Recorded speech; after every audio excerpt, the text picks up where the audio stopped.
Welcome to Salmon Run in a nutshell. We'll be going over some quick tips to help your shifts go a little smoother. So let's get to work. On Sockeye Station, the main feature is a spiral tower in the center of the map. This is a great spot for all weapons to use to ink the ground and pick off enemies from. This is especially true for the tri-stringer. On high tide, the map can get very crowded, so keep enemies splatted. You'll definitely want to be taking out the lesser salmonids. On normal tide, a lot of the map will be obscured by the spiral tower in the center.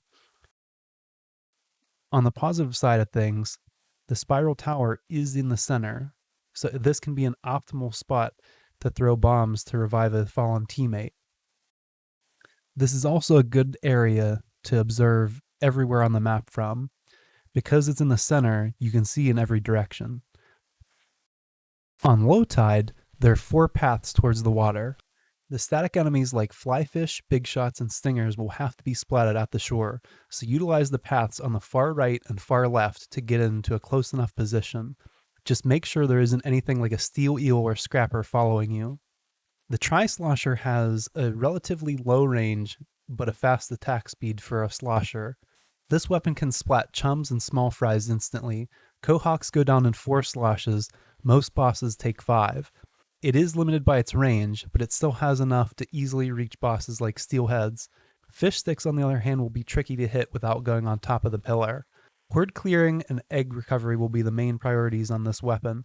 It has decent mobility, but you are locked into an attack once the button is pressed. Make sure you have room to move and don't get surrounded. The lesser salmonids move faster than you think, and you might not have time to clear a path for yourself to get away. The splatter shot is the easiest to use of the bunch. Aim and shoot. It's going to do well in every situation, but it's not the best of the bunch for clearing hordes of enemies. It excels at single target situations. Shoot the ones that are within range and paint as much as you can. This and the slosher will be the ones mainly collecting faraway golden eggs, since they're the only 2 which can paint and make a split-second movement change. Take out any lesser salmonids in your path, and at least throw the golden eggs towards the basket to get them away from the water. The Dynamo Roller has low ink efficiency, a slow swing speed, but high power. Steelheads can be splatted in 1 jumping vertical swing, but you'll have to be relatively close range. The other bosses can be splatted in about a second. Swing and roll into them. A vertical swing into rolling will deal 700 damage. It's still slow overall, but very effective to be able to do so much damage that quickly. Most of the time spent will be rolling into lesser salmonids, since it can splat quahawks while rolling. The key to not using all your ink is to move slowly while rolling and let the enemies run into you. Stop moving, but leave your roller down when you get a chance. In this way, you'll recover your ink. If you get the glowfly rush wave, you're in luck. This roller can take care of the entire wave. If you don't have the roller, be sure to stand behind the player who does have the roller. With the tri-stringer, stay on the high ground and fire away. Admittedly, I'll have the hardest time explaining this one since I have the least hard data on it, so please bear with me. The normal shooting pattern fires 3 shots horizontally. Much like a roller, jumping while shooting changes this to a vertical pattern. Most of the time, horizontal shots will be fine.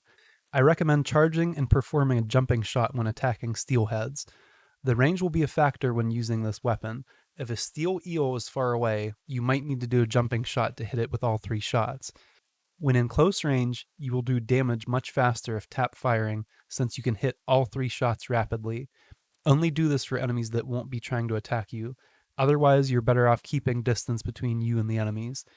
Inking isn't great, but you can shoot 1 shot straight ahead and 1 shot lower to cover the area in front of you. The last tip to keep in mind is that the shots only turn into bombs after the first circle of charge is filled.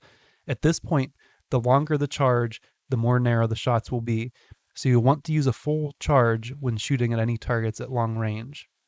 And that's all for today. Revive your teammates as soon as possible. I hope that your egg baskets runneth over.